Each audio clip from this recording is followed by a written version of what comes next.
Dito, ewan ko lang kung makakadaan pa ako dito. Parang ano na to, yun lang. May nakaharang. Grabe. Okay, so nandito na tayo sa Jones Bridge. And kung matatandaan nyo, kung familiar kayo sa project na to, ito yung isa sa mga naging proyekto dati ni Mayor Isko Moreno. Papansin natin ngayon dito na parang na-restore to, tong Jones Bridge. May ano na, may bagong pintura na. At saka sa pagkakalam ko may ano dyan may mga nilagay na pailaw. So sa mga susunod na update natin, babalikan natin yan. And titignan natin kung ano na yung picture niya kapag gabi. Kasi balita ko sobrang ganda niyan pag gabi. May iba't ibang kulay na, tsaka mas maliwanag na siya. Dati maliwanag na pero mas maliwanag pa. So nandito na tayo ngayon sa, papunta na tayo ng Juan Luna. Tatawid tayo rito. Etong nakikita nyo mga poste na yan na dragon, si Mayor Isko din yung nagpagawa dati niyan. Nilagyan niya ng mga lamppost na babagay dito sa lugar na to. Padiretso na tayo, madadaanan natin yung Binondo Church. Tingnan natin kung ano yung mga pagbabago rito ngayong May 29, 2025. So pupunta tayo dito sa Ilaya Street. Dadaan tayo dito sa may Ongpin Street. Tabi tayo. Pakita ko lang sa inyo yung plaza dito. Ito siya.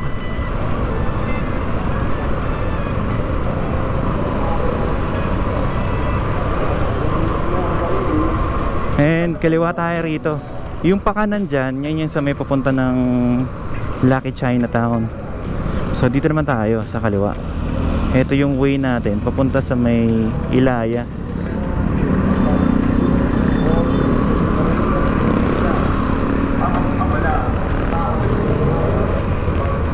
Okay, nandito na tayo sa Juan Luna Street.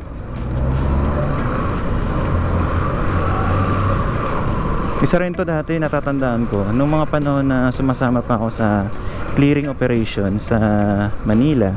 Isa rin itong Juan Luna sa iniikutan ng clearing operation team.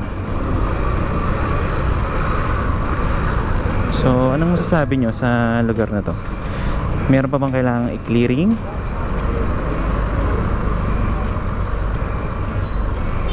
Dito medyo masikip. Kasi na to banda ron, doon na yung sa may part ng Divisoria, sa may Ilaya.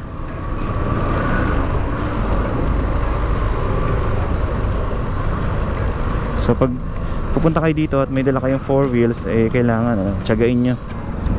Kasi talaga, bumper to bumper yung yung flow ng sasakyan dito. Kaya mabuti na lang nakamotor tayo. So kahit paano makakaiwas tayo sa traffic. Pero ganun pa man, masikip pa rin.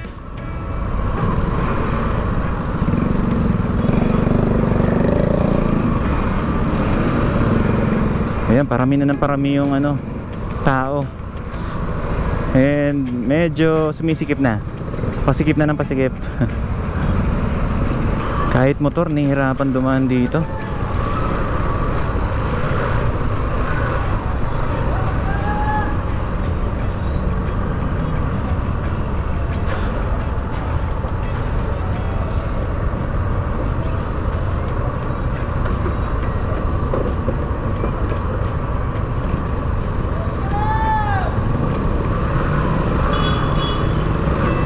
Okay, diretso tayo.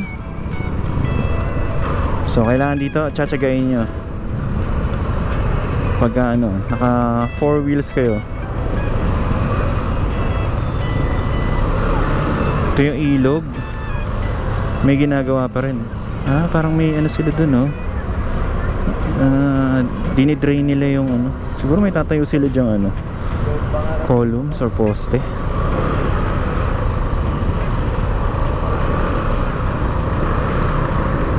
Okay, malapit na tayo sa Ilaya Street.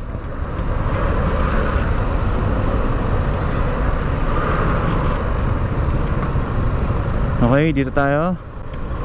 Dito na magsisimula ang ating ano, journey sa Divisoria. Ito yung Juan Luna. Pag kumanan kayo dyan, papunta yan ng ano, Lucky Chinatown Mall. Ito naman, pag diniretso nyo, yan, papunta yan ng Recto Avenue. So, ano tayo? Kaliwa tayo dito sa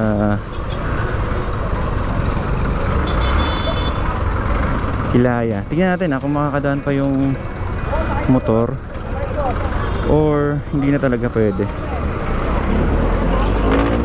Kasya ba? Tingnan natin.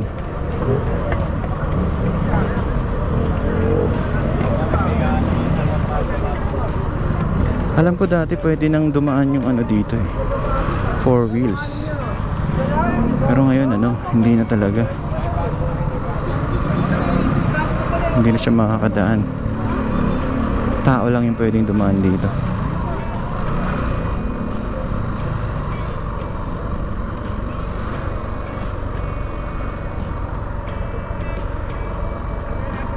So dito dati, alam ko sa part na to, medyo maluwag pa to eh. Problema lang, kahit motor, may hihirapan dumaan dito. Pagka mabilis yung takbo mo or pagka crowded, makakasagi ka. Eh, nakasagi na nga ako.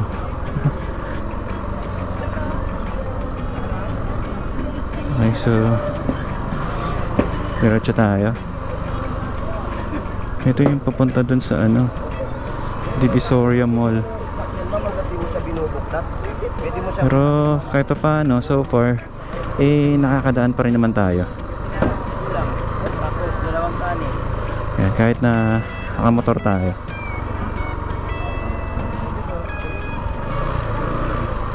Yan, dire-diretso lang tayo. So dito sa part na to, mga damit yung kadalasan binibenta, mga tela, garments. Dito, ewan ko lang kung makakadaan pa ako dito. Parang ano na to, sobrang sikip na dito banda. Oops.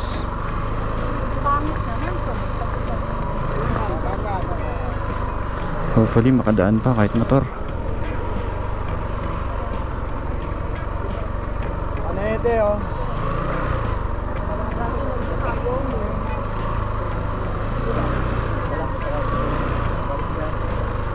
Yan, dire-diretso lang tayo.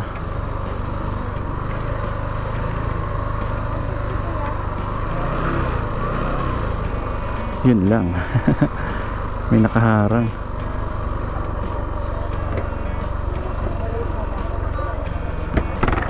Excuse me. Kiraan.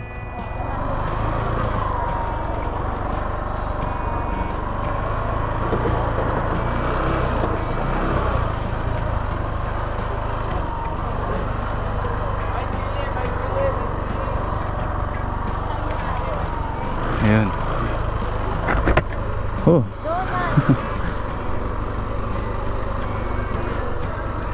Dito mga ano, tela. Pwede pala dito ano lang talaga. Siguro bike lang. Pero banda rito sa part na to, sobrang sikip na eh. Hindi ka na talagang makakadaan dito.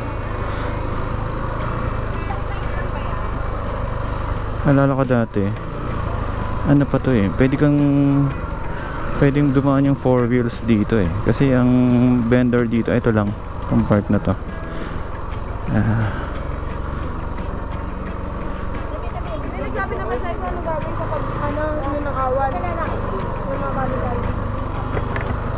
Excuse me.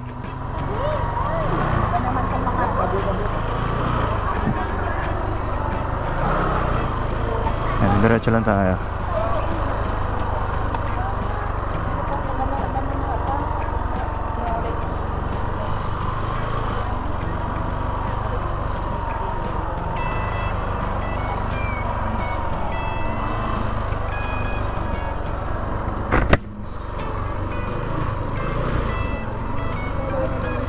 Dito mga ano, short. So usually, ang binibenta dito sa Ilaya is mga tela and mga damit. Yan. Kaya kayang ano, ibalik to na kahit nandito pa rin yung mga vendors, eh pwede makadaan yung 4 wheels. Kahit na one way lang. Malaking bagay din yan na makakadaan dito yung 4 wheels. Ngayon kasi parang ano eh, kahit nakamotor ka, parang mag-aalangan kang dumaan dito kasi hindi mo alam kung makakadaan ka talaga dito.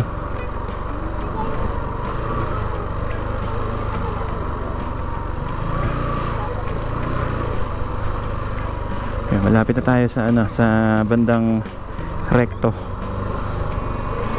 Ito nga palang Ilaya, ito yung sa may bandang Binondo side. Meron ding Ilaya Street, doon naman yun sa kabila, sa may bandang Tondo. So nahati kasi ito sa dalawa, pagtawid ng Recto. Yeah. Dito tayo mahihirapan sa mga naka ano, yung mga cart. Thank you.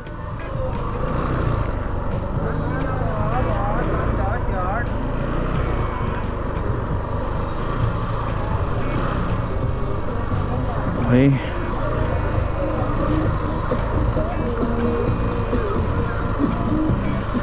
Ayun, malapit na. Konti na lang, nasa ano na tayo. Nasa Recto na tayo. Doon naman tayo sa may kabilang side ng ano, Ilaya.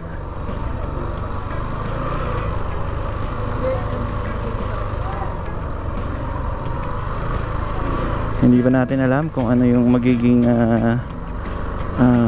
desisyon or plano nito ni Mayor Isko para dito sa Ilaya Street. So sa ngayon eh makakadaan naman kayo kung nakamotor kayo. Pero pag naka 4 wheels eh imposible makadaan. So iikot tayo dito sa may kabila. Tingnan natin kung may U-turn slot dyan, kung pwede tayo mag U-turn. Punta naman tayo sa may kabilang side ng ano, ng Ilaya Street. Okay, pasok tayo rito. Mukhang makakapasok naman dito yung ano, yung motor kasi ano eh, yung mga e-trike ka nakakapasok eh.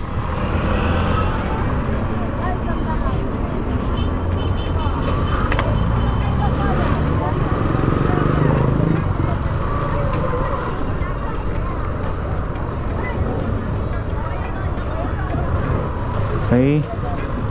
Dito naman mga ano, mga bag yung binibenta. Pero dito sa part na to, mas maluwag siya kaysa dun sa ano, sa bandang Binondo na Ilaya Street. Dito kahit pa paano nakakadaan yung mga e-trike. Pwede rin makadaan siguro dito yung 4 wheels eh, pero mahirapan. Ayun, parang may kasalubong nga ako na ano, may kasalubong dito na 4 wheels na sasakyan. Pero wala rin naman kasing sign doon na ano eh, no entry or one way.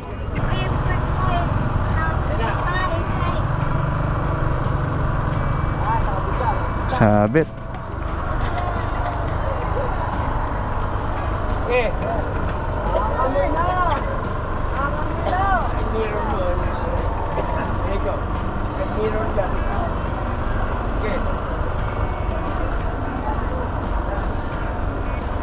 Tuesday. Medyo, Tuesday. Okay. Okay. Dito maluwag. Pati mo konti yan sa ikan. Para makaalis to. O yan. Okay. Okay na. Medyo.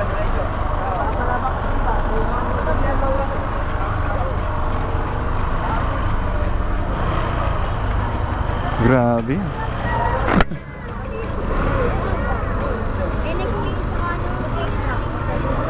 Dapat magkaroon ng ano rules dito. kung alin lang yung pwede pumasok. Kung one way lang to, dapat one way lang para hindi nagsasalubungan. Or kung bawal yung mga e-trike, eh di dapat may may nagbabantay doon. Dito mas malala pala rito. Mukha lang siyang maluwag, pero mas mahirap dumaan dito kasi may marami kang kasabay ng mga mga sasakyan.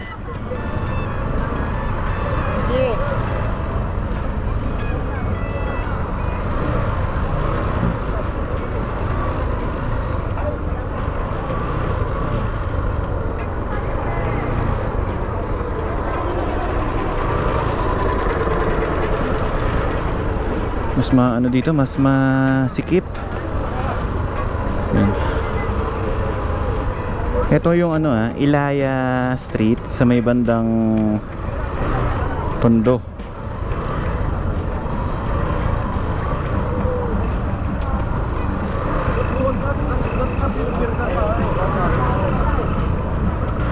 Matatagalan kayo dito pag dito kayo dumaan.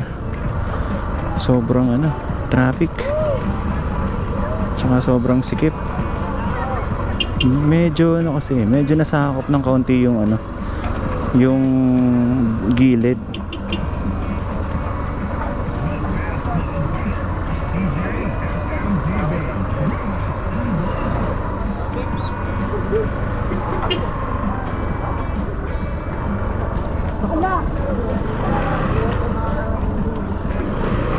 Iiyak ako, iiyak. Okay lang yan, kaya para matagal-tagal yung biyahe. Iiyak.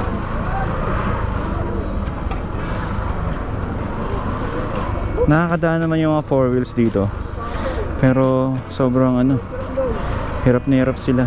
So kung may four wheels kayo, mas mabuti huwag na lang kayong dumaan dito. Mahihirapan kayo. Kasi lalo na sa part na to, lalo na pag nagkakasalubong, mahirap.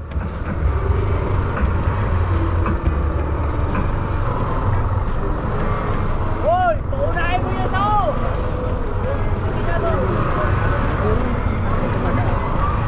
Grabe. Stressful pag dito ka dadaan. Dapat dito gawin na lang tong one way. Para dito na tayo dumaan.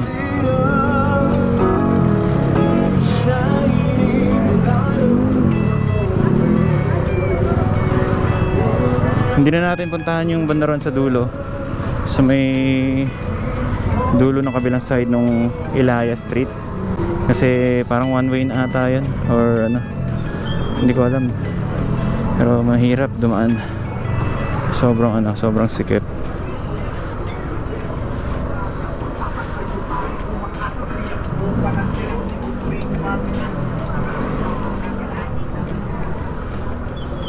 Alright, maraming salamat sa pagsama sa akin sa simpleng update dito sa may Ilaya Divisoria. Ngayon nga pala ay May 29, 2025. Magkita-kita pa ulit tayo sa mga susunod na update.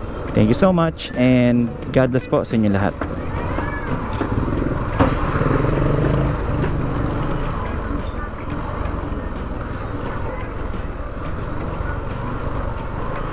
Nasa uhulog pa lang.